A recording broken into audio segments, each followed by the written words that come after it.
अंतर्यामी बेहेरा मु आम ए कुराल समाजर पर्जंग विश्व कुराल समाजर जड़े उपदेष्टा कमिटीर सदस्य तेणु आज आम पर्जंग विश्वर पंचमतम कुराल बैठक कंकिली ग्राम अनुष्ठित होता जाऊँगी एमर समस्त सभ्य 8टी गाँवर एठारे उपस्थित अच्छा तेणु आज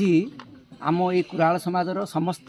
जाति संपर्क में आलोचना करा जाए एवं एथिरे बहुत भल मंद उपदेश तथा कुराल समाज रे थिबा अनेक भल मंद संपर्क में कौन प्रकार कहार विशृंखला थाए परिवार भितर से समस्त ये समाधान करा जाए एवं आमे समस्ते किभଳି भाबरे अति सुंदर भाबरे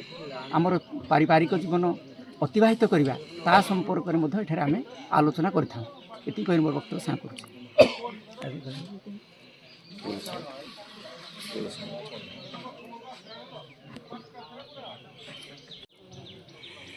आम पर्जंग विश्व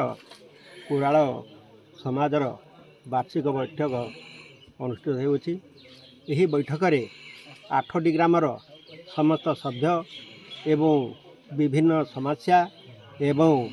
परंपरा ऐतिह्य एवं जातिर एकता निमंते विभिन्न प्रकार उपदेश आलोचना विमर्श करी तार सठिक समाधान करी आम समाजर किपरि बा जातिर सम्मान गौरव वृद्धि हेब सेथिपाई प्रतिवर्ष एकताबद्ध होई समस्ते निष्पत्ति नेउ से निष्पत्ति अनुसार आमर विभिन्न प्रकार ग्रामर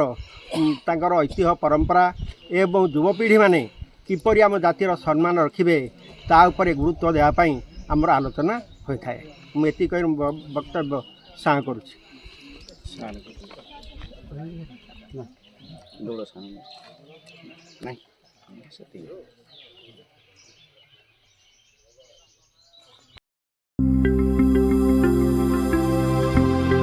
लेटेस्ट न्यूज अपडेट पाई www.nowodisha.com को लॉगिन करंतु।